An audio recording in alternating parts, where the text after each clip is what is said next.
Hello and welcome to another episode of Beer Man's No Bull Beer Reviews.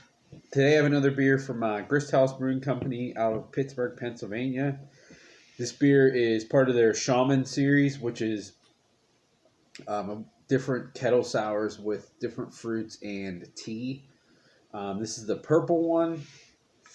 This is with lemon juice, blueberry, black currant, rooibos, and berry tea from Allegheny Coffee and Tea Exchange.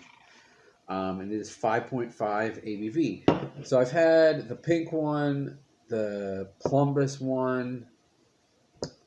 I know I've had one or two other ones of these, and to be honest, I haven't been the biggest fan of them. They're not bad, but they just like, you can't really taste the different fruits that are in it. And I think the tea just doesn't work very well. So I'm hoping this one's different, but we will see.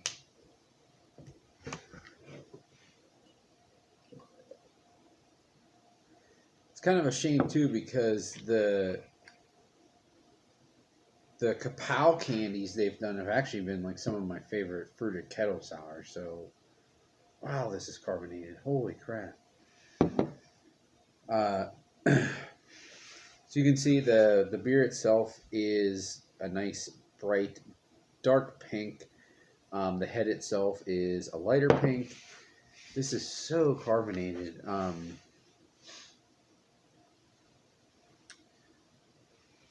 trying to get some aroma at least from.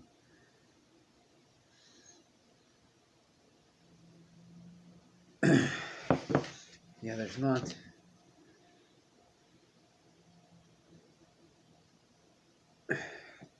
So black currants to me are similar to blueberries, where the flavor generally isn't too strong, but they usually add like a kind of like a wild, like cheesy funk to beers more than like an actual whatever you like in like blueberries and beer do not taste like. Well, blueberries in general do not taste anything like artificial blueberries. That's one of the fruits that I think is so far removed from what the artificial flavor tastes like. Uh, Blueberries generally don't have that much taste to begin with, so it's really hard to get flavor out of them. But even when they do, it usually has like this funky, cheesy character to it. Black currants seem to kind of be the same thing. They usually have a little more like a actual fruit character, but not much. But I am getting something out of this that reminds me of like blueberries in beer. There's a little bit of like a cheesy funkiness, which I'm assuming is from the black currants because what's the other thing in this? Oh, that's right. There's blueberry in this too. I forgot about that. So it's probably from either the blueberries themselves or blackcurrant and blueberry. Um, not anything from the yeast because it's just kettle sour made with lactobacillus. I'm assuming no mixed culture stuff going on here.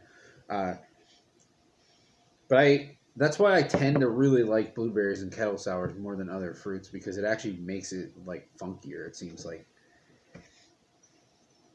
I do get a little bit of a like grain underneath, but honestly, I smell the blueberries and or black currants a lot, so kind of excited for that.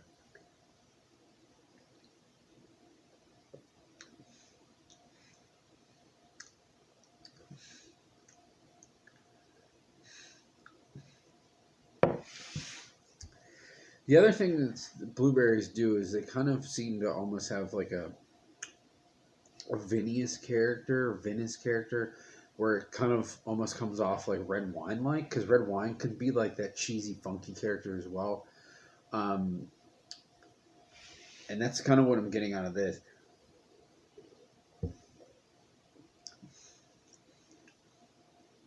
So the black currant is kind of punching first, and it kind of reminds me of like the undertow of Black Agnes from Shram's, because that honestly I haven't even had a ton of. I don't think I've ever had a real black currant because it's not a fruit that you see in the grocery store that often, and I haven't had that many beers with it either. Um,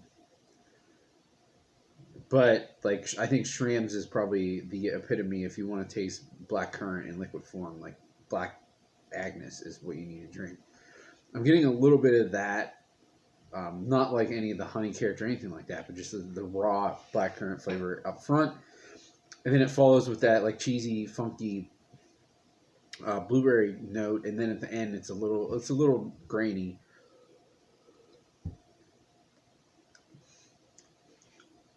But I'm not really getting any of the tea, other than maybe because it says there's berry tea in this. I'm getting that, and it's kind of commingling with the fruit that's in this. Um, but I don't get any general tea flavors. I will say this is. I still don't like this as much as like the Kapow candies. So I think on my scale of buy, drink, dump, I'm just going to give this a drink. But I will say that of all of the Shaman beers I've had, I think this is definitely the best one. Uh, so I don't, I don't know that necessarily means that it was made any better by them or more skillfully. I think it's just that I prefer those fruits in a kettle sour versus the other ones that I've had. Especially the plum, because I'm not a big plum person. I think there was one other fruit in that, but that was predominantly plum. Uh, so yeah, there's not too much complexity to this, so I'm not gonna go on about it because there's not too much to it. It's you get the blackcurrant, you get the blueberry, a little bit of grainy beer character. The acidity is actually probably less in this than, excuse me, the other ones from what I can remember just in my head, which I also think is a good thing. But it makes sense because blueberries and blackcurrants are not as tart as some of the other fruits that have been in these, so it makes perfect sense. But I think that's all I got on this one. Please like, comment, subscribe. Let me know what you think, and I look forward to doing the next one. Thanks.